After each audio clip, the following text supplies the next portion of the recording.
everybody. Welcome back to the Glory Glory Man United podcast with Kyle and Brushy. And we're here to analyse the board draw against Aston Villa. So it'll take us about 30 seconds. And then we'll swiftly move on to the on-running discussion of Ten Hag's future, Thomas Tuchel, a lot of criticism for Joshua Zirkzee in the last 24 hours, and a lot of praise for Johnny Evans. So we talk about all those things and more. Um, so first of all, Brushy, how's it going? Not too bad, Carl. Not too bad. Just about a week after that game yesterday. Yeah, it was tedious. How did you feel about it? Me personally, I thought it wasn't good enough for a Manchester United team to go to Villa Park and play for a 0-0, where some fans think it's an improvement of what we've seen in previous games. So, what do you make of it then, Brush? I mean, I can understand why people would say it's an improvement because we've been shipping goals for fun, but that was dire. I can't remember too many out and out chances that we had. It almost looked as if we were playing for a draw, and that's never acceptable at Man United. Um, yeah. What do you think of the game? Yeah, it was a complete non-event with very few chances at both ends. And I think Ten Hag deliberately stunk out the place because he wanted to save his job. That's my opinion. What do you think, Rush? Yeah. I think something similar. I think, you know, after the way we've been conceding, he wanted to make sure that we shut up shop, so to speak. Um, the only thing that baffles me is why he didn't do this sooner. If that was the case and that's what he wanted to do, we certainly could have saved ourselves a few beatings. Um, in that first half, to be honest, I thought the two best chances probably fell to Villa. The young lad, Philogene and Rogers had chances, but they were unfortunate to miss the target. Um, there was one little thing that Bruno Fernandes did that pissed me off to no end. An unnecessary little flick, which then gave away possession, and we're under pressure. Um, in terms of our attacking movement, I thought we were rather toothless, if I'm being honest. There was one or two shots by Rashi. Our best chance of the game was probably a Bruno Fernandes set piece, which hit the bar. But apart from that, I can't really remember too many times where Martinez was really tested. And in the second half as well, we were saved. Um, Diogo Dallo got in the way of a Philogene shot. Had he not been there, yeah, I would dread to think where that ball would have ended up. Yeah, like you touched on, I thought Johnny Evans was very good, especially at his age. Um, yeah, but there's not too many other positives really to come out of that game. Hoyland again, a frustrated figure, and then went off. Xerxes, like you mentioned, coming in for a lot of criticism. Um, yeah, yeah. What else is there to touch on? Lindelof coming on at halftime was a surprise. I don't know what you made of that. I knew with the knock to Maguire that we were going to see a centre half change, and then when and I knew it was going to be a choice between one of Martinez and Delit. So that was interesting to see. And then I think the commentators were kind of surprised as well because you saw, Delit come on, but with Lindelof. I presume Maserahi got injured in the first half. Otherwise, I do not understand the substitution because Lindelof has not played any football since March, I think. None. Um, but yeah, there's few chances at both ends. United stifled Aston Villa really. But we sacrificed any attacking threat that we had against Porto um, to make sure that we kept a clean sheet in this Villa game. We never seem to be able to strike a balance under Ten Hag. We're either really good defensively and poor up top, or we're great up top and we're poor defensively. And we've just seen the two contrasts in the last two games. A chaotic 3-3 draw where we had 29 shots on goal and Porto Yeah. had 15. And then real stinker at Villa Park where United played for a clean sheet. So it's just we go into games with different approaches all the time. There's There's no there's no continuation, there's no philosophy. It just changes all the time, doesn't it? It's random. There's no middle ground. It's either one extreme or the other. The Porto game pissed me off entirely because obviously when you look at it, a 3-3 draw, it's a difficult place to go and whatnot. But the fact that we went there and we had a 2-goal lead and you bottled it is totally unacceptable. To go 3-2 down from 2-0 up the way we did, and then the sending off, and then quite fortunate to equalise. And also, we were fortunate to score 3 goals because one of those goals was an absolute gift as well, where their goalkeeper Diogo Costa was doing his best Anana impression, getting beaten near post. To be honest, the first two goals were both gifts from Diogo Yeah, Costa. Yeah, he had an awful night. And we sat here in this show saying that he should have been signed instead of Onana, and I'm not so sure about that, to be honest. well, to be honest, we were quite balanced. We did say that he's kind of suspect as well. Well, he Like there was certainly no, is. yeah, But I don't see him every week, but I thought maybe a few years ago he was because he's quite young, mm-hmm. and I was hoping that that was no longer part of his game, but clearly it is. Yeah, it still is. So either way, damned if you do, damned if you don't. We would have been, yeah, stuck with one of them. Hmm. So we've seen the two opposite approaches from Ten Hag in the last two games, and neither of them resulted in wins, and that is the problem. So yeah, you mentioned the Dallo block. I thought that was here comes the winner for Villa, the inevitable 90th minute winner, Yeah, yeah. and Dallo knew nothing about it, to be honest. He I'll turned his tell you back. what. I'll tell you what. The longer the game went on, if I had to bet on who was going to get a goal, I thought it probably would have been them. I thought they had the better chances second half. Ollie Watkins looked alive, and then obviously, their man of the moment, Duran Duran, when he came on, I started to Yeah, worry. Bit of a super sub, isn't he, this season? yeah, I was convinced that he was going to score the winner, given what's happened in previous matches, but didn't. I don't think he ended up having a shot on goal in the end. No. But yeah, Dallo got very lucky there. He turned his back. That's cowardly Hmm. defending, and it just happened to hit him and went wide. Of course, he was taking all the plaudits and doing all the high fives as usual. But yeah, fortunate in that scenario. And yeah, they had a shot in the first half. It was a fantastic strike, but just went wide of the post. I thought it was in. I think it Is was that the Rogers one? Yeah, Morgan Rogers. I think it was. Yes. Yeah. Yeah. Yeah. And Rashford had a stung Martinez's fingertips at the start of the game as well. Uh, he started off the game Hmm. well. Rashford, he played fantastically well in the first 45 minutes in Porto and was bizarrely substituted at halftime. Yeah. Uh, but then he kind of faded in the Villa game as the game went on and nearly got sent off, really. Um, Needless challenge when he was on a yellow and then he was substituted. But I was very, very frustrated with the referee. Often the big decisions are talked about on Sky Sports, but never. But Mm-hmm. these referees, particularly this one, Rob Jones, who's from Hmm. Merseyside, by the way, shouldn't be refereeing United games anyway.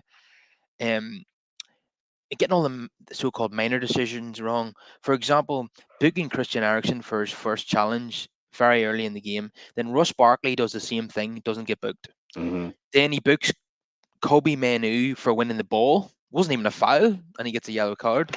I tell you what though, Carl. I tell you what, Rashford is a very lucky boy. Um, on another Yes, day, he could have very easily got 2 yellow cards. Personally, I think he should have been. I think he should have been sent off. yeah, he was. That was the only decision that he really gave in favour of United by not sending Rashford off. Yeah. But then, by the same token, Barkley should have gone too because he Mm. failed to get a yellow for doing a worse. He was pulling the shirt clean off Bruno Fernandes, and wasn't booked in the first half, and then he got a yellow late in the game, Barkley. So that should have been a red for him. Mm. I think the referee made a total mess of the game. Like Aston Villa committed, was it 12 fouls and got one yellow card? Was United committed 13 fouls and got five yellow cards? How does that make sense? Uh, Yeah. and yeah, the Manu one wasn't even a foul, and he got a yellow. And then he Hmm. gave a free kick against Mateus Delict, and he won the ball as well. There was just no foul in that at all. He was an awful referee, but not a surprise really. And and VAR can't intervene when it comes to yellow cards and free kick decisions. But they don't intervene at all now because of the high bar that hard Hmm. web has introduced. So they're basically a Mm. non-entity now. And even big calls like with Virgil van Dijk pulling back Mark Gahey, there's a clear penalty every day of the week in my opinion, and they didn't give it. Uh, Hmm. it's very frustrating as a Man United fan watch whenever Liverpool get away with things, and it feels as if it happens quite often. But anyway, um, yeah, it was a really boring game, and I feel that Ten Hag was happy with the 0-0 because that keeps him safe in the job. Uh, so it seems anyway. There's we're now it's now Monday evening, and the game was yesterday at 2 o'clock, and there's been no indication that he's going to be sacked. And all the journalists that cover United, none of them are saying that he's in immediate danger. So this is going to continue, I think, and I think it's going to have to get worse before they intervene because they just don't seem to want to sack him Yeah, because they give him another chance in the summer. definitely. Yeah, so we've had talks of a crisis meeting or whatever, and various figures have been pictured uh throughout today. But yeah, I don't know. I don't know which way this is gonna fall. If they are gonna make a decision, this is the perfect time. If they don't get rid of him, then I don't see them getting rid of him until the end of the season. Yeah, we covered that more in depth later, but just to finish off on the game, Johnny Evans was absolutely superb. But we've seen this before. He Brilliant. was in big games as well. Away at Anfield last season in Hmm. the 0-0, he was superb. At the Etihad last season, we failed to pieces when Johnny Evans went off. Yeah. He was brilliant in that game as well because he reads the game so well. You see when, like, for example, uh, Morgan is playing the ball into Ollie Watkins, Morgan Rogers. Hmm. Johnny Evans, because of his experience, knows that the ball is coming to Watkins before it's played, and then he steps up and intercepts because he reads. Yeah, he just got that experience, and he makes up for his lack of pace He just by he just just reading nips the it in the game so bud, well. doesn't he? Yeah, yeah, just nips it in the bud. Yeah, the only problem is obviously given his age, he can't do this week in week out. But yeah, he can be utilized, and I thought it was quite interesting actually because obviously a lot's been made of the change in the centre back pairing, and I might be on my own here actually. I'm definitely in the minority. Um, I didn't think it was such a big deal. Like I know on paper it looks shocking, oh, your first choice centre backs dropped, but I just thought perhaps it was a rotational thing to make sure everyone stays fit. Because obviously the big, it's quite a quick turnaround from a European night on a Thursday, and then you play the Sunday game, and Aston Villa had the extra day as well because they played Bayern Munich the day before. We also have to acknowledge that Delict and Martinez were dreadful in Porto, Of that as and well. And then obviously these boys came on as subs. And at the time, we were wondering why have they come on? Because when you're trailing a game, the last thing you need is like for like two centre backs coming on. then Harry But scores from the corner. yeah, yeah, but it strangely worked for him. But yeah, from a defensive point of view, I mean, yeah, I didn't have too many issues apart from the initial surprise. But I'm not as outraged by that as some people have been. Because yeah, I've been reading a lot of comments and been in group chats where people were just really annoyed that that happened. But it's a squad game, so if they're all part of the squad, then rotation's bound to happen, right? I could never be annoyed at two players being dropped after they perform poorly. I could never Yeah, be annoyed by that. yeah. That's the thing, especially when the people, and I'm never going to condemn players who come into the team just on the strength of who they are on the team sheet. It's always judged on performances, and I didn't really have a problem with either of the centre backs. Even Maguire, I thought he did all right as well. Picked up a It's- yellow as well just before the first half, and then picked up a knock, unfortunately. yeah, he was having a good game, and but obviously he was Yeah. forced off, as you say. Um, And I tell you what, I think Dallo saved Delit as well with that block of his because yeah, Delit was yeah he was. He was in no man's land really for the ball coming into Philogene. Yeah, not been a great week for Delict, to be honest. Hmm. Yeah, um, there's always that anxiety when a 36-year-old Johnny Evans starts out of nowhere, but he never lets you down. It seems, you know. And Yeah, it's true. I thought his interview was absolutely superb as well. I've watched it a couple of times now, Hmm. and he's talking like the captain. If he was a few years younger, I'd make him club captain all day long because he gets it. And Yeah, it's no surprise that he was part of a team that won the Premier League at United a couple of times, yeah. you know. So Yeah, no, he's very much a senior player, isn't he? And that's the kind of response I expect from him, to be honest. And we've discussed before in the past about players who maybe are past their best or can, just because you can't offer something on the pitch week in, week out, doesn't mean that you're still not a valuable piece to have around in that dressing room and, just there. And I think he definitely fits that bill. That bill. yeah, there was a point last season where he was playing several games in a row and he was playing well, and Mm, you couldn't justify dropping him. But even if that happens again, that's fine. But there'll come a point where you just can't overplay him. There's no way he's going to play midweek and in at the weekend in a midweek. definitely. And we've been having concerns of late with how much Ericsson's seen game time. Yeah, he's playing again. He's selected on merit, but yeah, you have to be Hmm. careful with him as well Yeah, because that's the thing. Like, because yeah, he's impressed me. I would even go so far as to say pleasantly surprised. But yeah, I guess I shouldn't be because of the caliber of player he is. But yeah, you have to manage his minutes. the problem is for Ten Hag is that he doesn't have many midfielders in form. So No. Ericsson kind of has to play, and Hmm. he seems like he's completely gone off his new signing in midfield, Ugarte. He's now been an all-new sub in the last two games. That baffled me. I thought Porto was a good chance to play him because he's familiar with the Portuguese league. Exactly. Yeah, yeah. Because you remember back when we had Seba, despite his inconsistencies in the Premier League, in European nights he really shone. Especially when we're playing like Serie A opposition.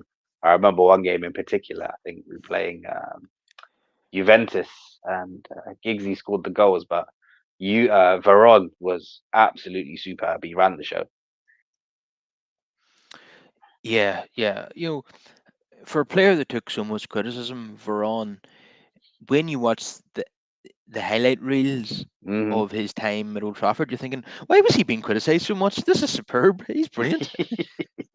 You I know, think that the thing was at the time it was a record signing, wasn't it? It was not only a club record, but I think it was a league record as well. So there was a lot of hype around that, and also the, it's United, isn't it? So everything's going to get critiqued, and we were so successful at the time as well that anything below a treble almost was seen as a failure. So it's very difficult to come into that. yeah, but yeah, I, I don't remember it particularly. I don't remember it game by game because it's so long ago. Yeah, But I presume he had lots of good moments, but he the, did. it, he had lots of games where he didn't do anything. I'm guessing that's the trouble. Yeah, because it was kind of sprinkled in. Like he never went on a bad run. He always had moments in the league, but yeah, it was never consistent. It was a bit like watching Nani, you know? I was about to make that comparison because he's another player that looks good in highlights.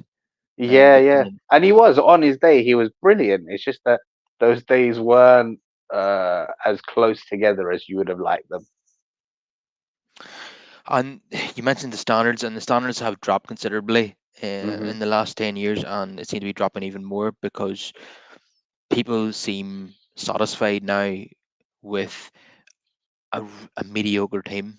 But just to finish on the Villa game, another player who's come in for intense criticism is Joshua Zirkzee for his sub appearance. And Yes. I understand it because not only was he poor, but he came across as quite lazy as well. He's almost like a Berbatov without the talent. And Mm-hmm. and but the biggest issue for me is that we already had Hoyland in the summer, a developing striker. who got 16 goals. What we needed in the summer was a striker who's going to guarantee us 20 league goals. That was an absolute must. Instead, what we've got is another playmaker who doesn't score goals. Yeah, and we said That that in the summer when we analyzed him. We were like, well, he's not prolific. His best season was last season, and he's got a return of 12 goals. Um, so it's basically Hoyland all over again. The only difference is this time we haven't overpaid. Yeah, but to be honest, I think Hoyland's better than him. To be honest, at least he's more of a goal threat. He scored against Porto. It's this 9.5 thing, but again, that's on us. It's not on the player because that is the profile of player he is. Um, Yeah, we do not need our centre forward to come deep and yeah, I yeah, I think he could benefit from a strike partner, but then that would require us to change up the formation and stuff. Um, yeah, the way he plays, I was really trying to pay attention to who he reminds me of, and there's a few players. Um, Obviously, some people just see the fact that he drops back and they're like, "Oh, Harry Kane." He gives me Fellaini vibes, with a mixture with a mixture of Victor Anichebe and Jose Altidore. For those that remember him from his disastrous spell at Sunderland, where he had the physique and a few elements to his game, but he couldn't score a goal to save his life. yeah, he looks quite awkward and clumsy as well, doesn't he? Certainly, Yeah. he's not very quick. Hmm. Uh, so yeah, massively disappointing so far. One goal in 10 matches, and the goal came in his first match. And yeah, he's not going to score many goals this season. Uh, No, I can't see it. Obviously, the numbers are going to be a bit skewed as well, because they're going to include all appearances, as if they're 90-minute games where it's not. So there's sub appearances and whatnot as well. They did no, similar things to Diego Forlan back in the day. But no, regardless, there are certain chances you absolutely have to take. Like, I'm always patient with new signings, but when you see some of the chances that he's missed, there's absolutely no excuse. Uh, and I'll give you certain examples. Like late on against Southampton in the second half, there was a ball that came in and he missed from about 5 yards out. You have to bury that. I don't care, what league you come from, what acclimatizing you have to do. You have to score that. 10 out of 10 times, you have to score that. At least one of the chances against Liverpool, especially the header. definitely. Yeah, I've been very, very underwhelmed. But we talked about Mhm. this in the summer that that's his profile. He doesn't score Yeah, many he goals. doesn't score goals, and then we have wingers that don't really cater to whoever's up front anyway. So it's Yeah. all a bit of a mismatch. So I don't actually blame him. I Yeah, blame the recruitment again. and this And is what I mean. This is why I say I still think it's a good signing on paper because when you look at the profile and the age and the potential and the fee, it's not a bad signing in isolation. But it does remind me of when we signed Donny van der Beek because he was similar. Because when Donny came in at the time, it was the profile of player, what he had achieved up to that point, and you looked at the potential and the fee, and you thought, this isn't bad. This isn't a bad bit of business at all. But then when you struggle to see how he fitted in to our team, and that's the issue I'm having with Xerxes at the moment. yeah, the wrong player at the wrong time. That's the Yeah, way it feels. yeah, I just hope that I know obviously it's very early days. I just hope we don't turn him into what Donny became. You know, and I think was it? Well, I think I think it was you actually, Carl. In one of our messages mentioned, um, it's like we've got a young Weghorst on our hands. Yeah, yeah, that's not great. Yeah. The strikers that we have signed since Ronaldo left, Hmm. it's been very, very uninspiring to say the least. Yes. Yes. Hoyland Indeed. probably being the best of those, and Mm. I And think he leaves much be desired because obviously, we've thrown the kid in at the deep end. We paid a fee that can never be justified. and again on the back of one season, and he's sort of learning on the job, isn't he? And is this the club where you should be learning on the job, beating the line for Man United? Yeah, I seen what he was capable of last season. He scored 16 goals Mm-hmm. overall, of course, Mm-hmm. and then between Boxing Day and the end of February, he almost scored in every game. So I can see what he's capable of. Hmm. He can go and Oh, he go had through that and runs. stupid injury, didn't he? Yeah, Just when he was reaching for, when he was in a nice little spell, he picked up the injury. but I don't have the same faith that Xerxes can score goals, repeatedly like that. No. Um, so Hoyland, I think, will at worst be United's backup striker for the next 10 years. At worst, Hmm. Xerxes, in my opinion, when the new manager comes in, he's not going to want him. He's going to want a goal scorer, and I think Mm. that's going to be a big problem for United because they've given him a long contract. This summer has been very underwhelming. Ugarte hasn't started well, albeit he hasn't played much, so we'll give him time. Xerxes, I think he's just not what we needed. He's not going to score goals. I don't think the next manager will want him. Um, Lenny Yaro obviously hasn't started yet. Probably it's probably been a good thing because it's been so bad. I'm glad he's not part of it. Mazarahi started well. That's good. I think he can be part of the first team for the next 5 years or so. Um, who else did we sign? There was another one, wasn't there? Delict, he started off very poorly, to be honest. Hmm. Well, a mixture at best, but in the last few games he's been shocking. So the and a lot of these are again are Dutch centric signings. Either played in Holland or they're Dutch. And this was supposed to come to an end. And you're supposed to be, making the signings, and Ten Hag is supposed to be a coach. But again, they've went out of the way to please Ten Hag, and this is the reason why they're hesitating over sacking him, because the transfer window was based around who the manager was. And they've got so much invested. Yeah, I can understand their reluctance after going all in. Um, but you have to look at the body of evidence as well, right? You got to analyze everything. The amount of records, negative records that we keep breaking is absolutely disgusting. Yeah. So this is our worst league start since 1990, uh, and something like the worst since the 70s, I think. There's only one other time in the history of the club that it's been worse than this. Yeah. Worst starts to a season in the Premier League era after 7 games. Yeah. Um, and at Manchester United, that is United in Hmm. isolation. So third on the list is under Solskjaer in 1920 with 9 points after 7 games. Second on the list is Ten Hag in the Hmm. 23-24 season with 9 points. Wow. And now first on the list is 24-25 with just 8 points under Ten Hag. So So Ten Hag has beating beaten his his own own record. record, beating his own record. Oh. And it's such an unforgiving league as well. Only Southampton have scored fewer goals than United in the league. Shocking, yeah. Yeah, 5 goals after 7 games, and three of yeah. those came against Ah, Southampton. there's there. Oh, yeah, and there was one stat that the commentator read out against Porto, which had my blood boiling. So since Ten Hag took charge, United have conceded three or more goals on 24 separate occasions. Uh, the Yeah, only Premier League club to do so. I seen the stat a week ago saying that it was 23 games, and obviously now it's Mm, 24. now it's 24. Yeah, Like, how so shocking is that? Considering he's only been there for 2 and a bit years. when a manager is beating his own bad records, it's a sign that Yeah, he's yeah, been there, it's a sign that he's been there too long. yeah. It's crazy, man.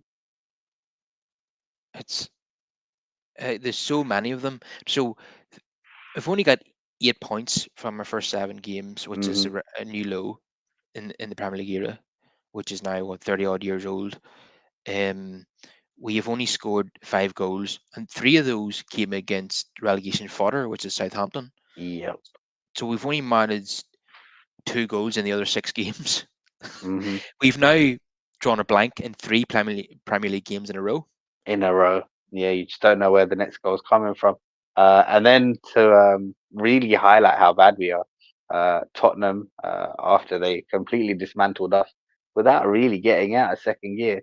Uh, Blew a 2-goal lead against Brighton and ended up losing 3-2. Yeah, makes you wonder that if Bruno had stayed on against Tottenham, you know, Hmm. it was in the end deemed not a red card. Could could Tottenham have collapsed in the second half? Because The way we were playing, I don't know. I don't think it would have made bug of all yeah, difference. I suppose we'll never know. But yeah, we were playing Yeah. really badly even with 11 men. Uh But huh. Uh huh. Tottenham do have a reputation for collapsing when Yeah. a bit of Yeah. pressure is put on them. Um, yeah, Tottenham have set a new record, by the way. They're the first Premier League team to lose 10 games after being 2-0 or more up in the Premier League era. Wow. Yeah, because I know we've definitely contributed to that stat of theirs as well on at least two occasions. I Yeah, remember famous three, yeah, 5-3 and a 5-2. yeah. They were 3-0 up in 2001, and we won Yep. 5-3 Yep. at White Hart Lane, and then at Old Trafford in Veron 2000. scored that day. Yes, he did. And Laura Blanc scored that day as well. Yeah. Yeah. Uh, Beckham, Van Nistelrooy, and Andy Cole. In 2009, they were 2-0 up at Old Trafford at half time, and they Yeah. lost 5-2. They've lost 5-2 twice at the Emirates as well. I remember them Hmm. being 2-0 up at the Emirates, and Adebayor then got sent off, and then they totally collapsed. Uh, yeah, so they've Postecoglou's not been able to arrest the Spursiness of Tottenham. Nope. Uh, but we were hammered by them. What does that say about us? Because they Yeah, haven't started the exactly. season well either. And And the other thing that pissed me off as well is that they were able to do that to us without their best player, in Son Heung-min. yeah, if Timo Werner had Yeah. finished like Son, they'd have won 5-0 easily. Geez. Yeah, yeah, yeah, yeah. It would have been an even longer night for us. To say. And see, just as you mentioned that Brighton Spurs game, watching the form of Donny Welbeck is quite hard as well because Yeah, to score the winner as well. it was a great centre forward play to score that winner. Yeah, Um, yeah. he was Van Gaal deemed him not good enough because Hmm. of the strikers that we had available at the time in 2014. But he would walk into our team right now. That's how bad we are. Yeah, yeah. And looking at the tune we got out of Johnny Evans, I suspect Danny would have been similar, in terms of impact. Yeah, I think both of them have got better with age because I was quite critical of Johnny Evans and Yes, Donny Welbeck 10 years ago, same, but I think same. they're better now than At what they that were. time, I thought we made the right decisions on both. To be fair, uh, yeah, I didn't think they were good enough. Yeah, but they've matured like a fine wine, Yeah, and and Danny you know, Welbeck, congratulations to him. He's broken the 100 goal club as well. yeah, and he has a tendency to score against us as well, doesn't he? Yes. Which is painful. He must have. Uh-huh. He has the record, doesn't he? I think for goals against. No, maybe I, it's not I the think, record, but yeah, he has at least five. yeah, he does. Yeah, he does tend to score Because against Mo us. Salah obviously has more than that. Yeah, yes, yeah. That's another horrendous stat from a month Fifth ago. highest scorer at Old Trafford since Since January 2021. yeah, that's Mm. ridiculous. Hmm. And I read a stat before the Villa game that the two players have created. Actually, it's still relevant because we haven't played at Old Trafford since. But the two players that have created the most chances at Old Trafford this season in the Premier League are Kulusevski and Andres Pereira. Jesus, wow, it's disgusting, isn't it? It's if you absolutely disgusting. if you didn't What do laugh, you, you'd cry. what do you say to that? Oh, uh, Yeah, and yeah, one goal in three matches at Old Trafford and two thumpings. yeah. When you go through all these stats, how can any of us possibly come to the conclusion that Ten Hag Hmm. stay in a job? Like, see the 20 biggest clubs in Europe by reputation. The whoever they are, we can debate that, but we know who definitely would be Real Madrid, Bayern Munich, AC Milan, Hmm. Liverpool, Arsenal, Ajax, Barcelona, Juventus, PSG. You know, none of these clubs would still have Ten Hag in a job. Why are we sticking with this? Mm, Like somebody made the point that Ed Woodward would have sacked him twice by now. You yeah, know, the only club I can think of that probably wouldn't is maybe Atletico, because but because they stand with Diego Simeone through thick and thin. But again, over the course of more than a decade, he's given them enough reason to have Yeah, that yeah, faith. yeah, So even then, that's not blind backing. yeah. I mean, he's Um, won league titles. Ten Hag obviously hasn't done yeah, that at United. Uh, yeah. that's different. Mm, No, he's got definitely got more patience than any other manager, and yeah. he's like a And then kettle of fine knives. even when questioned, I think Ten Hag said, don't judge us now, judge us at the end of the season. Um, People are calling him delusional because nobody actually expects him to be there at the end of the season. The way things are going, tell you now, yeah. one stat we haven't mentioned yet is that we're 14th in the Premier League. Hmm. That is not acceptable. And Yeah, we're closer to the relegation zone than we are to the top four. if this form continues, by the next international break, we're going to be in the relegation zone. Mm, That's how bad it is. And people uh, are saying, "Oh, but we've got easier fixtures after this international break." We won't beat anyone. Let's be serious. We're not. What are you talking about? We might win these fixtures if we get the new manager bounce. But under Ten Hag, I do not believe that we will beat any of these teams in the Premier League. I wouldn't even back us to beat Ipswich. That's how bad we are. I tell you what, they gave Liverpool more of a game than we did. Yeah. Oh yeah, I've got another stat for you. Brian Mbeumo of Brentford has scored more goals than Man United this season. Yeah, I think he's on 6 goals. Yeah, and we're on 5.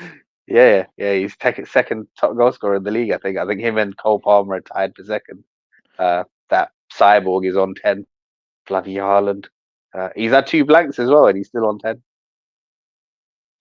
Yeah, you could do a bet with the bookies right now that Haaland will outscore United this season. Yeah, You know, yeah, yeah, definitely. and it's been a common theme under the Ten Hag regime that Hmm. we don't score enough goals, and it's got worse this season. It's Yeah, terrible. it really has. And yeah, I mean, in the summer when we are speaking about expectations for the season, I half jokingly said, I'd, I'd like to start with a positive goal difference, but it's looking like that. Oh, That in itself is going to be quite a struggle this season. minus -3 three, we sit on. Yeah. and we were not at the end of last season, but we're in the minus for much of last season. We won a couple Hmm. of games at the end to get ourselves up to naught. Uh, Yeah. has that FA Cup set us back a season, and has it cost the club 200 million?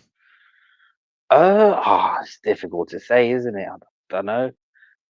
Surely, because the thing is, they spoke to Tuchel in the summer, Yeah, so it's not like it's been smooth sailing and they just decided after the FA Cup, oh, this is the guy.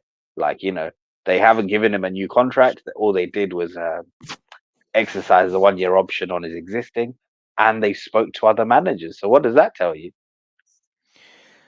that they weren't that confident in Ten Hag to begin with, and Yeah.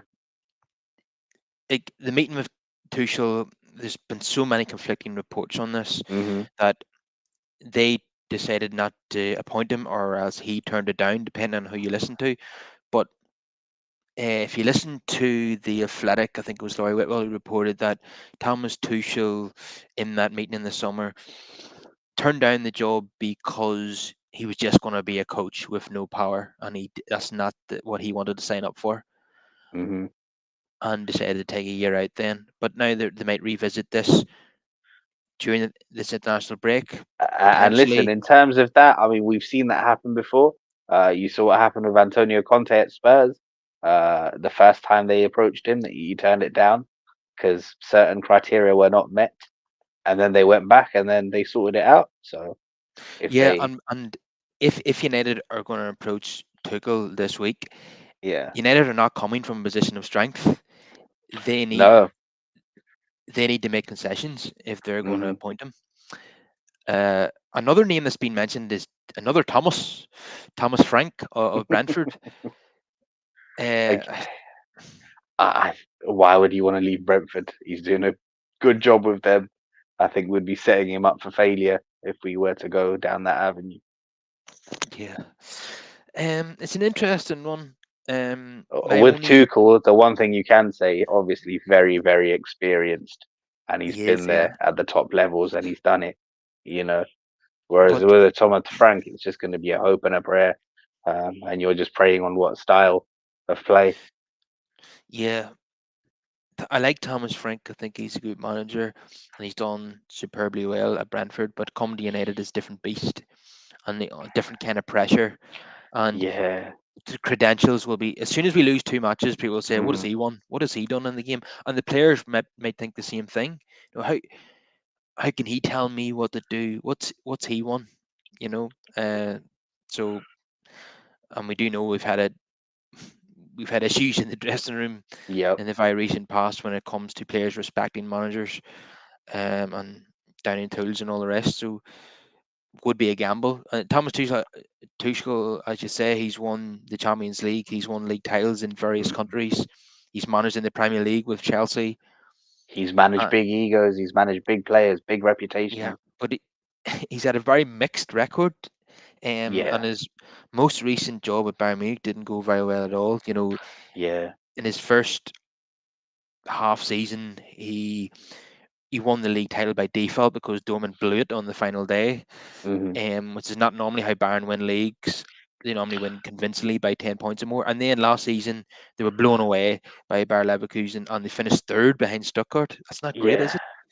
No, but I mean, listen, everybody's allowed a blip once a decade, they'd won about 9 or 10 consecutive league titles till that point. But the fact Uh, that he oversaw that, is that yeah. not does that not concern you? Uh, Not particularly, just because I think it's a short term thing, isn't it? Like, he just so happened to be there at that time with that decline. And even when we talk about decline, like, it's not that much of a decline. They were still in the mix, you know. And Um, and another Vincent issue, Company now, he's doing well with them in the league. They're flying, and he's a yeah, manager who's not won anything. Uh, 2-3 each with Frankfurt there at the weekend. So yeah, not a great result. Um, but another issue with Thomas Tuchel is that he's very short term as well. And what we've he is been a short-term manager because the thing is with him, like what he will do, obviously not just provide experience, he will shore things up usually. But his style of play and style of football leaves much to be desired. So once mm, you start getting results, the fans will start looking at each other, going, "Hmm, all mm, right, now we want to see better football." So like it gives me Mourinho vibes. yeah, that's exactly it. It's like a diet Mourinho. Yeah, him, Conte. It's that kind of stuff. So yeah, once you fix one thing, you're naturally going to concentrate on the other, and you're going to look at what you don't have. So whereas he might stabilize and shore things up and start grinding out results, eventually people are going to question, well, what about style of play? We want to see better football. Yeah, and Hanif, who we've had on this show many times, who's a Chelsea fan, used to complain about Tuchel's style of football and how bored he was. Yeah, it's So, terrible. and even when they won that Champions League final against Manchester City, it was a Yeah. very very pragmatic approach. Winning 1-0. Yeah, very much so. And if we really analyze that game as well, I think it's one of those where Pep out pepped himself. There was no Fernandinho in that game. Had he just done the simple things and not tried to, Mm, out tactic himself, maybe it would have been different. Fine margins. But yeah, the man's been to it's not the only final he's been to. He took his PSG side to the 2020 final, the COVID final against Bayern. yeah, And there was only a goal in that as well. So yeah, fine margin. and I think at Chelsea he was in 5 finals in just 19 months in charge. That's quite Mm-hmm. impressive. Yeah, Um, so if we look at the positives, if we look at France, you want multiple all the honors you'd expect a PSG manager to win multiple league titles and cups, and yeah. Chelsea Champions League, Super Cup, FIFA World Cup, Bayern Munich Bundesliga, um, Dortmund. He won the FA Cup, the German FA Cup with Hmm. Dortmund. Um, You didn't see that clip. I think when he was manager of Mines, and he's absolutely turned strips out of players on the training ground in Mm, German. So it's very intimidating when someone's shouting in German. hmm Uh, we won't see. Obviously, won't happen at Old Trafford, but yeah, he's In very this much day disciplinarian. and in this day and age, Carl, I don't know. I don't know if that hairdryer type treatment works. These players will probably just take to Instagram and just put up, you know, statements. Ah, Yeah, that's another thing that we have to discuss is the culture at Man United. Man United has to, any of us have to change this because I'll tell you players. what, I don't buy this thing now that these players throw everyone under the bus and all that stuff because this is his squad. This is a squad built in his image. Yeah, Any player that's there now, the senior pros, they're there because he chose to include them in his plans. We're over £600 million in, and this is the third season, so it's simply not good enough. And there's no excuses when it comes to the playing staff for me because this is, something that he built. yeah, he signed 13 permanent signings, Yeah. and most of them are part of the squad at the moment. And yeah, I think there was one recent game there where the starting 11 consisted of six Ten Hag signings, Mm. Mainu and Mainu and Garnacho, Who and he then promoted. Bruno, Rashford, and Dallo. Yeah. Um, so it's very much his team. And if you look at the Porto and Villa games, nobody was down in tools there. They were trying. Hmm. Especially against Villa, it was very much a resilient, performance and some rear guard action. People, And I think in these, supposed crisis talks that's happening, I think that's one of the things that will come up. I think when you're considering the prospect of sacking a manager, there's two key things you've got to look at. First of all, especially when it comes to Ten Hag, first thing they'll look at is first of all, well, is he a tactical magician? Like, is he a tactical? For me, no is the answer, obvious answer, because of his stubbornness and frailties and naivety, the way he approaches matches. The second thing is he getting a tune out of these players, and are the players performing for him? Now that's the crucial one. Uh, on top of the first question, if the second one is a no, then I think they'll be left with no choice. But that's something for them to investigate internally. They'll have to have a sit down with several members of the squad, maybe some of the seniors, and then get a vibe for how he is. And you know, if they get any inclination that they are not performing to the best of their abilities for him, then I they're, think the writing's on the wall. they're not. Th- Mm. This is not a Premier League winning squad, but they're capable of Of better doing. than what they're showing. Yeah, they're not the 14th best squad in the Premier League, not by a long shot. Hmm. Uh, when you've got Garnacho, Rashford, Bruno Fernandes, Ahmad, Ericsson, For me, the key they issue at should the be moment scoring is, goals, and they're not. yeah, for me, the key issue is at the moment, like they're not helped at all by the tactics. Yeah. And as I said earlier, he can't seem to be able to strike a balance between defending and attacking. We're either ultra defensive or we're all out attack. Yep. And, we've seen both those examples in the last two games, and neither of them resulted in wins. Hmm. So, yeah, this, if any of us are not going to sack him during this 2 week international break, they're just kicking the can down the road. The Yeah. inevitable is coming. You know it, I know it, everybody knows it. Yeah. Anyone who thinks otherwise is completely in denial. Yeah. No, I think it's coming. It's probably a matter of when, not if. Um, I just feel though that if they don't get rid of him during this break, I don't see them happen. I don't see it happening in Jan unless it's an absolute disaster class and we do find ourselves hovering around the relegation zone. Um, Yeah, in which case they just have to act. If Do you remember yeah. when Mourinho was sacked at Chelsea the second time around, when Hmm. they were just so bad. They Yeah. were they were towards the bottom of the table, be Hmm. 15th, 16th, and then eventually they just got Yeah, rid of him. But they gave him time because he was Mourinho at Chelsea and he's a legend at the yeah, club. But yeah, it went yeah. on too But long. even with him, as great as he is, even in his absolute prime, like he had a shelf life, didn't he? He had a. Yeah, It's a cycle that he's gone on to repeat at most clubs he's been at. He's got a 3-year window, and after that, it just goes pear shaped. a maximum of 3 years. Sometimes Yeah, this yeah, is yeah. Often in the third year. yeah. This is why Tuchel is not for me. I mean, Ineos have preached Yeah. about a long-term approach. Tuchel would fly in the face of that. But maybe it's Hmm. needs must because of the situation that we're in, and he would be a quick fix. He would definitely get a tune out of these players quite quickly. But Hmm. is he going to be the manager long term? I'm not so sure. Uh, and the problem is that he's he's the one that's available, and many of the coaches that they would like to have are not available. Be it Inzaghi or Alonso, these coaches are not available right now, Yeah. and Yeah. they have to. If you, yeah, in terms of long term planning, that those are the kind of names that probably should be on the shortlist. But those are more targets for a summer window Mhm. opposed to at any point during a season. Yeah, so I think what they're hoping for was to see out the season of Ten Hag and then evaluate at the end. But it's so bad that they're going to have to act sooner or later.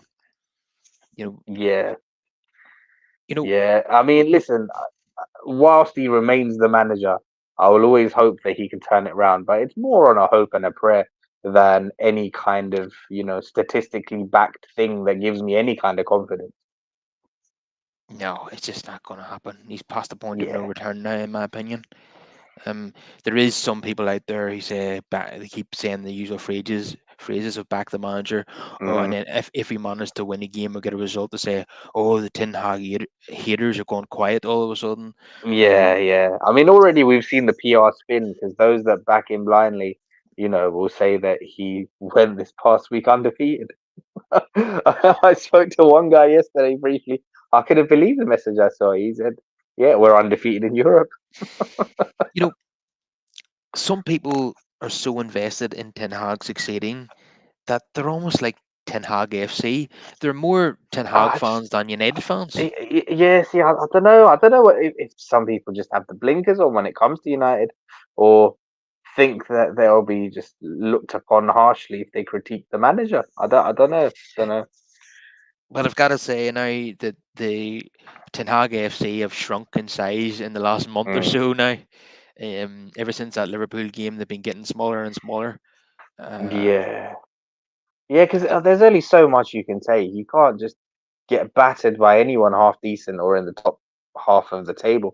Our record against like the top 6 or 7 is atrocious. yeah, it's excruciating, and we've Yeah. got we've got Brentford at home next, who are playing well, and we Mm. haven't got McTominay to bail us out, so that could be a tricky fixture as well. Listen, I'll tell you what. Shout out to Scotty. He's living his best life in Naples. Obviously, every decision is now going to be scrutinized, isn't it? So whenever him or Jadon Sancho do well, it's all over the timeline. And but I've been enjoying Yeah, seeing Scotty score goals and have the freedom to move around a bit at Napoli. So yeah, and also another clip I know what doing you're the going to rounds: say. I know what you're going to say. I the know it. double save by De Yeah, Gea. I tell you what, I'm proper chuffed for him. But the first thing that came to my mind, Carl, where the hell was this against Villarreal? yeah, Just yeah. one of those, Dave. Just one of those would have done. Uh, Oh. yeah, and Solskjaer would have won a trophy then. Yeah, yeah, yeah, yeah. It would have been a second Europa, a European trophy as well. I know it's not the one that we want, but beggars can't be choosers and all that. Ah, Yeah, two penalty saves in one game against AC Milan yeah, for Fiorentina. And yet, in his last 8 years at United, he saved yeah, just three penalties. And yeah, as you mentioned there, he conceded 11 in a row in the shootout against Villarreal, and then yeah. missed himself I mean, with I'm not going to blame him for the miss. He's a goalkeeper, isn't it? So, he yeah, probably- it was just bad night but for him, really. It was, yeah, yeah, it's terrible. It's terrible. But but yeah, look, I'm make no chuffed for him. mistake, in his 12 years at United, he was brilliant. Yeah, yeah, He was. yeah. There was games against big teams where he was pulling off Way more good 14 than bad. saves. Yes. I remember particular game at the Emirates where he was just saving everything that Arsenal threw at That him. for me is Yeah, probably when he announced himself as, the best in the world at that point. That's when, there was a conversation to be had between him and Manuel Neuer. but yeah, absolutely. But there's nobody that I've seen in the last 24 hours who's claiming that we shouldn't have let him go. That is probably because Onana is actually being their best player this season. you know, he has the most clean sheets in the Premier League. Can you believe that? For the Yeah, yeah. but It's a bit of a strange one, isn't it? Because obviously, yeah, if you use stats and you look at it that way, oh yeah, brilliant, we've got clean sheets. But then you look at what this guy does and you think, oh, how are we gonna succeed with him in goal? there's always going to be a doubt in my mind with Onana. It's a bit like Fabian Barthez. Yep, Even if he has 10 good games in a yep. row, there's still going to be that doubt in my mind. That he's gonna do something just Yeah. so stupid and shocking that you don't expect from a keeper, and you're just like, it's gonna cost you. But nevertheless, we have to give him credit. He is so far the most clean sheets in the league, despite Yeah. playing for the team that's 14th. And Hmm. against Crystal Palace, that double save, particularly the second one, was Yeah. magnificent. He had no right to save that. Yeah, I'll tell you Uh, what. If I was going to be critical against Porto, the one where he just kind of parried it in front of him, which led to their goal, one of their goals, I was annoyed by that one. I don't know if I'm being harsh on him though, because I thought the whole defense was crap, yeah, maybe. especially the amount of balls we were letting into the box as well, all the crosses, especially when you come up against that big ass guy that they had, Samu, who Chelsea Mm, tried to sign, aerial threat. yeah, listen, that Samu performance annoys me even further because Yeah. again, he's a guy that seemed to score goals, and we decided to sign a striker who doesn't score any goals. And Mind it, you, last season at Atletico, I think he got something like 8 goals in 40 appearances. But yeah, we just couldn't nullify him. When you're yeah, coming up at least match him up properly against the players we've got covering him, and then stop the crosses. there Ah, were so many better options than Xerxes out there in Europe. mm. Why do we sign him for? He's just the wrong man for the wrong club at the wrong time. Uh, not that Like he's I not. say, I think. Do you remember when they put out a little statement about their transfer policy going forward? Um, I think it was one of those kind of moves where he ticked boxes. And they Yeah, but you mean that he's cheap? That's not good probably enough. overlooked the practicality aspect in favor of the fact that he ticked all the boxes on paper, being age, the value, potential value, and the price you could get him for, and all of that stuff. Whereas I think me and you talked about it several times before. That last day when I found out that Osherman went on loan to Galatasaray, I wanted to Mm, cry. I know. Yeah. Yeah, I'm not going to give up until Victor Osimhen rocks up at Old Trafford. That's my dream centre forward signing. I Uh, mean, there's a few out there. I mean, yeah, because you messaged me last week after the Juve Leipzig game, and both those forwards could offer us something. Benjamin Sheshko and oh Dusan yeah, Vlahovic. I'm a link with both in the past. Yeah, yeah, yeah. And with Yeah, Vlahovic, I think he's got 1 year left on his contract after this one.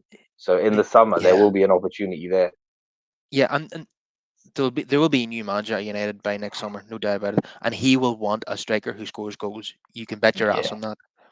Uh, Thomas Tuchel comes in now. I don't think we'll see Xerxes the rest of the season because yeah. nobody, you know, what the team is lacking is goals. And the first thing a I think, manager is going I to do think, when he comes in is say, mm, "I want a striker." I think my only worry if Tommy Toots comes in is that come January, do you think he might move for Eric Dyer? And no, no, no, no, no, no, no, no, no, I'm no, taking thank the you. piss, obviously. Hopefully not. But Yeah, PTSD. but yeah, regardless of who comes in, the new manager is going to want a striker who scores goals, Yeah. undoubtedly. But United have wedded themselves to two young strikers, Hmm. and one of them in particular does not score any goals. Yeah. So yeah, it's the transfer policy has not really improved in my opinion. It's very Dutch Yeah. centric, and there's question marks over at least three of those signings. So yeah, very very underwhelmed by Ineos so far, and they're dithering of the Ten Hag decision again, and they bottled it in the summer. So uh, like just because these people are not the Glazers doesn't mean they're exempt from criticism, Brush. Absolutely, absolutely. We can always critique, and let's also not forget the Blazers aren't actually gone. It No, was a as we stark seen reminder today. today, actually, when you saw two of them get out of the car. Yeah, but people are making a big deal out of these meetings, but these meetings were planned anyway. Yeah, yeah, yeah. It just so happens that we're going through bad form and it's the international I break, would so obviously it's I all would gonna. guess the main discussions might be Ineos ban another quarter of the club, another 25% stake, Mm, and the talk of the new stadium. I think that's probably going to be hmm on the agenda as well. So, but it's hard to believe that all these people would be in the same room. We've seen the entire board at Villa Park yesterday. It's hard to Yeah. believe that they wouldn't have a conversation about Ten Hag at some Oh point in yeah, the next I'm couple of sure days. it will be there. Like, I'm sure it's one of the things that will be discussed. I just don't know if that's the key thing that will be discussed. So we've seen Sammy Luckhurst of the MEN saying that Thomas Tuchel is back on the agenda. We've Mm, seen Jamie Jackson here of the Guardian saying that Thomas Frank is among the potential permanent successors to Ten Hag. Yeah, so we're going to get this over the next 2 weeks. It's just going to be name after name after name being linked hmm with the managerial post at United. Um, People were making a big deal out of Van Nistelrooy and Ten Hag yesterday having mm, a frank discussion, shall we say, on the bench. I thought it was no big deal at all. It's quite a normal conversation between a Yep. manager and his assistant. People were trying to say they're arguing and disagreeing on the sideline, but yeah, it's just standard, really. It's just people trying to create drama that isn't there. Yeah, that's all that is really. The Guardian say Van Nistelrooy is on standby with Ten Hag's future to be decided, but what we were told at the weekend by Tier 1 journalists who cover United, and can't remember who exactly it was, but is that Van Nistelrooy doesn't want to make it look as if he's betraying Ten Hag, Mm, because it was not his intention to come in and take over from Ten Hag if he gets sacked. That wasn't what yeah. he was thinking, and that's what the briefing from his team were saying, hmm because he experienced being thrown under the bus by players at PSV, and I don't know the full story, but he had a tough time at PSV, and left Yeah. after 1 year, and he And one of the sympathises with. quotes I was hearing from some of the players from over there was Yeah, apparently that he was quite stubborn and stuck in his ways. yeah, and didn't really think that he was a good enough coach. We Mm, hmm we remember players briefing this shit about Ollie in the past, so Yeah, yeah. And honestly, if we put him in that position, we'll be setting him up as Ollie 2.0. And it that's what wouldn't I'm be, afraid of. Yeah, yeah, and it wouldn't be fair to either party, to be honest. yeah. So one, he doesn't want to be seen. He'll take it if he's offered it, but doesn't want to be seen to be betraying Ten Hag. And two, I don't think he has the credentials personally to Yes. be United manager for what eight hmm months, 8 months or so. It's going to be now if it happens Yeah. now. No, it'd be okay if the season was written off and we're in January and it's like a Ranić type situation where hmm there's nothing much to play for anyway. Um, but we're only 7 games in to make Van Nistelrooy interim manager to the end of the season now. Don't think it would make much sense No. because you might get a bounce for a few games, but I don't think Van Nistelrooy would get us into the top four. I just don't see it. Yeah. I mean, to be honest, top four is so hard these days anyway. Even without the ridiculously bad start we've made to the season. Last year there was 5 teams fighting it out for that fourth spot, and just 8 points separated fourth from eighth. That's the level of competition in this league. So But it mm, already might be out of sight, but you need to go on a run. And are we capable of going on a run under the current regime? I don't know. no, no. Mm. A run of defeats, yeah. Um, so the Guardian elaborate on it to say Ten Hag's future as United manager will be decided at the executive summit headed by Sir Jim Radcliffe in London tomorrow, Ruud van Nistelrooy is favoured as a caretaker replacement should a change be made. No, Mm. I think we need to get rid of Ten Hag no matter what, regardless of who takes over. But I don't think Van Nistelrooy is the right choice.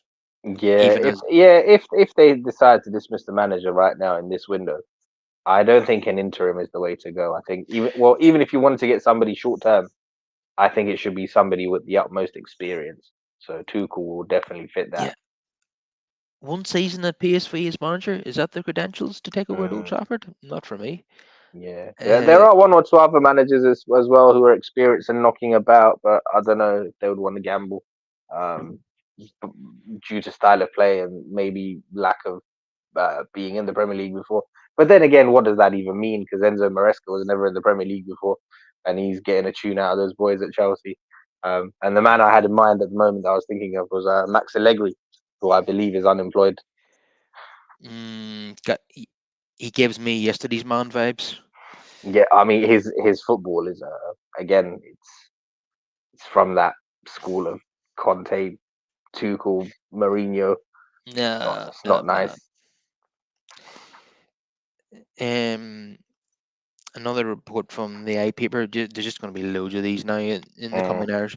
hmm There's now a growing feeling Manchester United's football committee, Joe Glazer, Radcliffe, Brailsford may pull the trigger and sack Ten Hag sooner rather than later.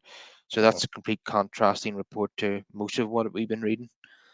I Yeah, kind of and didn't Ratcliffe say that ultimately the decision would not be with him, but it would be with like Omar Baradra and Ashwood? yeah, Ashworth. he's Yeah, delegating it to Ashworth and yeah, Baradna. Yeah, that's what he says. yeah. Yeah, but ultimately, the Athletic say that he will be signing it off. But if they say we're sacking him, I want to bring in this guy, I can't see Mm. Radcliffe saying, "Well, then he's not going. He doesn't have the knowledge to disagree with him, like does he? Unless Yeah, but yeah. That's the thing. If it's you like delegated, this. then He's not Abramovich. He's not going to operate as a hmm dictator. yeah, So you like this report. Xabi Alonso is Manchester United's number one choice to become their head coach that if would this be guy goes. incredible because I mean we spoke about him last season about the work he was doing there. But again, that seems like a more of a summer option That than a does now seem like a option. summer one, and that would be a very ambitious one too. Because I reckon next summer he's prime time probably to replace Ancelotti at Real Madrid. Yeah, definitely. The A paper also says some figures within Manchester United have observed that Ruud van Nistelrooy is quote acting more like a manager in recent weeks. We're going to get Mm. lots of these rumors. Uh, they're trying to Listen, he's a leader and he's had management experience, so it's no surprise if he acts like a leader or a manager. You know? yeah, the media are trying to play them off against each other. That Yeah, that's exactly what they're trying to do. They're just trying to cause a rift. I think they couldn't understand why people who were managers would want to come in and take a lesser role, and that's why this whole thing started. You know? yeah, and yeah, they're trying to portray it as that you know Ten Hag is Julius Caesar and Ruud van Nistelrooy is going to stab him in the back when get at the first opportunity. It's just complete nonsense. hmm Uh, that's probably why Ruud van Nistelrooy's team or his representatives had briefed the press at the weekend there to say that you know we don't want to look like that we've betrayed our Ten Hag's trust. Um, he didn't come in with the intention of being number one if Ten Hag was sacked. He very much took the job with with it in mind of being a number two. hmm But right from the start, it looked to everybody else that he was going to be the interim manager if it started off badly because he had been a manager very very recently at PSV and turned down the managerial job at Burnley, of course, as well. But yeah, neither Tuchel or Van Nistelrooy would be my choices, to be honest. But hmm my choices are not available right now, and we've limited options. Um, yeah. So you don't. if they were able to get Thomas Frank out of Brentford right now, would you take that gamble? That's a big gamble to take. I think we could be setting him up for failure. I think he's done a good job at Brentford, and he should stay there. Yeah, I don't think the players will respect him. To be hmm honest, as hmm soon as we have a couple of bad results, they'll start to say that he's the problem. Um, Yeah, and also with what's going on at our club, if whoever comes in, they need to have had experiences at the highest levels. They yeah, need I to be think able to that's right. immediately Yeah, come in and command respect and tell these players, listen, I've been there, I've done it, listen to me, this is how we do it. You know? yeah. I think Kieran McKenna would have the same problem as well. Uh, Yeah. so all things considered, and I've said this in numerous occasions, Inzaghi would be my choice, given his experience, his winning 9 trophies in 5 years. Italian football is obviously a much bigger deal than Dutch football, hmm uh, and Someone he's who's been to a Champions League final, someone who's won the yeah, domestic league, and he's young. He's one of the up and coming exciting managers. I think I did read something on the timeline today though. I don't know if it was a direct quote, but yeah, just saying that I don't think he's interested, and he doesn't even speak English apparently. yeah. I was going to say he's the same problem as Zinedine Zidane. He doesn't speak Yeah, fluent yeah, English. yeah. So Xabi Alonso probably would be the prime time candidate, despite his Liverpool past and that. But yeah, I'm not one for tribalism when it comes to that sort of thing. And I think we've Yeah, discussed it on here yeah, before about Sir Matt Busby. yeah, Uh, so it shouldn't really matter when it comes to this kind of stuff. There's an opportunity, then make it yeah. happen. So Matt Busby was a Liverpool and Manchester City player for most of his Mhm. career. So does anyone remember that? Mhm. No. Yeah. Um. Yeah, they're limited options right now. I just wish we weren't so far away from the summer. Because we've you know, yeah, I understand it is a big call to get rid of the manager in October and make his new assistant the manager for 8 months. That's a big call, isn't it? That is a huge call. But Tuchel is available right now, but he's just another very short-term manager. Mhm. He's doesn't have a record of being at clubs for more than 2 or 3 years, and Ineos have said they want to win the title in 2028. If Tuchel comes in and maybe has some short-term success, but then it goes to pot after 2 years, is that going to set us back again? And then another rebuild. I don't know. I just, yeah, he wouldn't be my choice. But if it happens, I'll get behind him and I'll hope for the Mm. best. I mean, Uh, that's all we can do ultimately, isn't it? Because that's the thing. Like, we're not going anywhere. Whoever the manager is, unfortunately, we're just gonna have to back, uh, you know, the club. Uh, yeah, we gotta hope they get it right. But yeah. I'll come back to what I said earlier. Their first transfer window so far doesn't look great, and they should have sacked Ten Hag at the end of last season, and they didn't. They decided not to because one, obviously, the managers they interviewed either didn't want the job or they decided not to offer them a job. And Ten Hag won the FA Cup. The 85% of the fans that were surveyed wanted him to stay, and they gave in to fan sentiment, and he stayed, and that was a wrong decision. Then they've had a Dutch-centric transfer window. Three of those five signings don't look great at the moment, and the managers had an appalling start to the season, and I'm hoping, despite the Dutch centricness, it was more Ineos who were involved in the signings, so that these players, irrespective of who the coach is, are players that they decided that they wanted and can get a tune out of.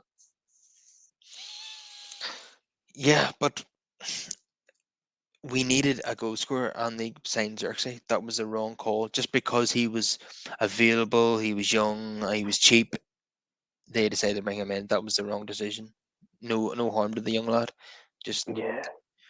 For me, like, yeah, I think, yeah, we were in such a desperate situation as well. We just needed a striker, you know, like anyone as a backup would have been better than what honestly, Martial offered last season. I'm going. I'm going to put him in the same category as Mason Mount. We'd been better off signing no one. Yeah, that I remember we were both scratching our heads at that one. The fee involved, the fact that he only had a year remaining on his contract, the injury issues, right? Because that's nothing new. Oh, he's fast becoming a The, write-off like Luke the Shaw. the the mind boggles. Yeah, the mind boggles. He can't put a run of games together because he always picks up an injury 3 games in. Yeah, You know, so yeah, and it's a shame. It's a shame this season. I thought, I didn't think he looked bad when we've seen him. It's just that we need to yeah, see him over a number of games. yeah. I thought he started off without scoring or assisting. He started off strongly against Hmm. in the Community Shield, Fulham, and then the first half against Brighton, and then typically he gets injured, comes off at half time, Yeah. and then he's out for 3 weeks. Then he comes back in, he gets injured again. He gets a gash in the back of his head and an injury at the same time. And some people were annoyed at his social media post where he said, Mm. "I'm all right, guys. Thanks for the messages." When he received that cut on his head, people were saying, "We just lost 3-0 to Tottenham, and you're tweeting about the cut on your head," and didn't even acknowledge the result of the game. Uh, but yeah, Now, for people, me, in terms of all of that stuff, I mean, you know how I feel. I'd rather not hear from these players at all. yeah, I would I rather don't than care. yeah, just do the talking on the pitch. Exactly. I don't look for them for any messages after games. I'm not trying to hear from them. I just want to see him play well. Yeah, I don't want any apologies. So if he's gonna post anything at all, it might as well be about his cut because I don't want to hear his apology about the poor performance. Yeah, yeah. So we shall leave it there. And please like the video if you're watching on YouTube. Subscribe to the podcast, whether you're watching on YouTube or you're listening on Apple, Google, Spotify, whatever. And get some of your comments in, and I will reply to as many of those as possible. And Brush, it's been a pleasure as always. Yeah, yeah. And we've got a bit of a break now. So just have to hope that none of our players get injured on international duty. And yeah, hopefully we'll have some more positive things to talk about next time. Yeah, what we'll see on International Week is lots of our players that have performed poorly in the last 4 weeks will now smash it for their countries, and that will infuriate me even further. Bruno Fernandez Yeah, will be, that'll be a real indictment of the current management, wouldn't it? If they all go away and have stellar performances for their nations. yeah, Bruno Fernandez quite often plays well for Portugal in qualifiers, but yeah, the caveat to that is the opposition for Portugal is quite often very, very poor. So they win games 7-0 and all against Manu, so it doesn't really mean anything. But yeah, it is frustrating Yeah, when players yeah, do that well is for their true. countries that are not That is performing true. at Old Trafford. Yeah, and what always baffles me as well, he plays like a deeper role for Portugal, and he manages to do that okay for them. Yeah, he does. Yeah, but we've seen him. Anytime he's tried to play deep for us, you still see him making those runs. Yeah, he's a really, really frustrating player because tries all these Hollywood balls and fancy flicks when he rather than just keeping Hmm. it simple. I don't mind him doing that the odd time to be creative, but there's times he just want to keep the ball, and he always has to do something fancy, which is infuriating. Yeah, like that unnecessary flick that gave away possession. Imagine had that ended in a goal that that we conceded. Yeah, he's done that many times. But Yeah. me and Brush will be back after the international break. But if Ten Hag is sacked and replaced, we will have to come back sooner, folks, and talk about the. So I shall see you later then, Brush. Yeah, take care.